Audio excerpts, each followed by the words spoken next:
प्राणावट diet में आपका स्वागत है। जय श्री रामकृष्ण। पुनर्जन्म होता है, इसके बारे में भारतीय शास्त्रों में भी विधान है, लिखा हुआ है, ऐसा सुनने को भी मिलता है। और ग्रंथों में जिन लोगों ने पढ़े हैं, सुने हैं, उन्हें पता है कि पुनर्जन्म होता है। और पुनर्जन्म होने के लिए कुछ प्रमाण होने जरूरी होते हैं, और वो प्रमाण आज आपको मैं बताऊंगा कि पुनर्जन्म कैसे हुआ।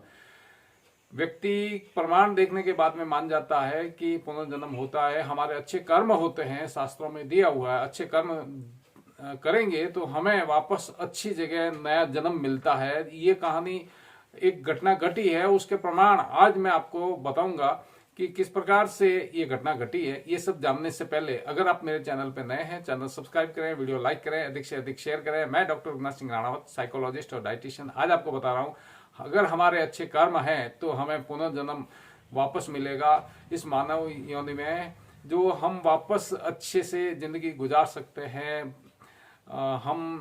हमें किस प्रकार से रहना है, ये आचरण तो हमारे खुद के ऊपर है। हमें प्रेरणा कौन सी मिलती है, नकारात्मक या सकारात्मक। तो हमें कोशिश ये करनी चाहिए कि अगर हमें कोई गलत ज्ञान मिला है तो उस ज्ञान को हमें सुधारना चाहिए, और हमें हमारा वर्तमान भविष्य अच्छा हो, और पुनर्जन्म के अंदर हम वापस अगर मानव जीवन में वापस इसी योनि में आ जाते हैं तो हमारे लिए बहुत बढ़िया रहेगा। तो अब आपको मैं सुनाता हूं जो राजसमंद जिले के अंदर जो घटना घटी है, और भास्कर ने जो इसका विश्लेषण दिया है वो आप सुनिए।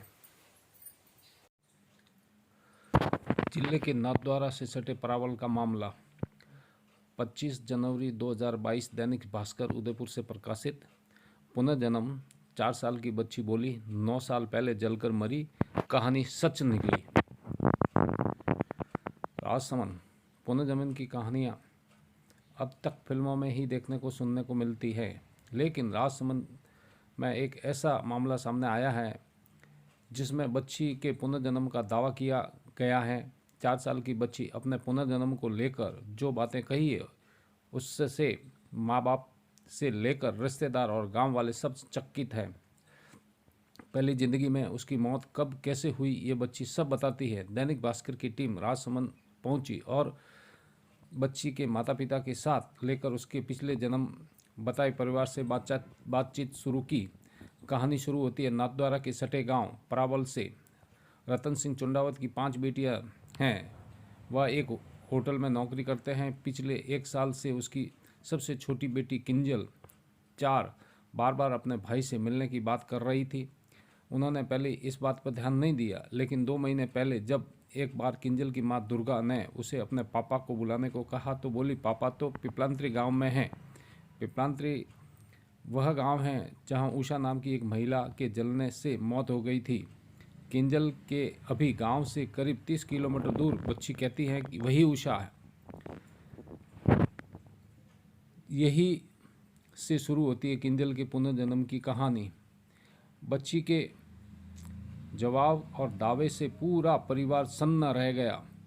माँ दुर्गा के बार बार पूछने पर किंजल आगे बताती हैं कि उसके माँ बाप और भाई समेत पूरा परिवार पिपलांत्री में ही रहता है। वह 9 साल पहले जल गई थी। इस हादसे में उसकी मौत हो गई और एम्बुलेंस यहाँ छोड़कर चली गई। दुर्गा ने यह बात बच्ची के पिता रतन सिंह को बताई तो वह बच्ची को मंदिर और थाने पर ले गए। उन्हें डॉक्टरों को भी दिखाया तो बच्ची को कोई समस्या नहीं थी, बच्ची सामान्य थी।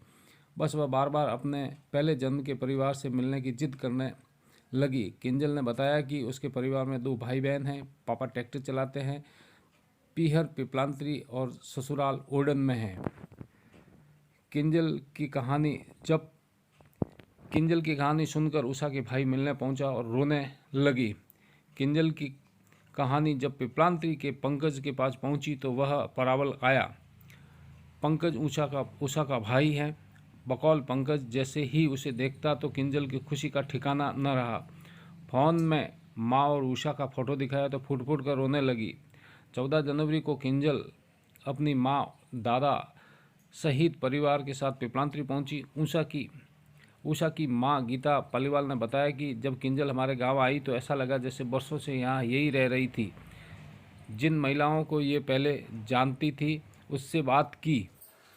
तो आपने देखा होगा कि किस प्रकार से दैनिक भास्कर ने पुनर्जन्म की कहानी को प्रकाशित किया है। और ये खबर आपको भी जानकर पता चलेगा कि हमें ऐसे कर्म करने चाहिए ताकि हमारा जन्म भी वापस इस मनुष्य जीवन में हो, नहीं तो हमें 84 योनियों के अंदर भटकना पड़ेगा।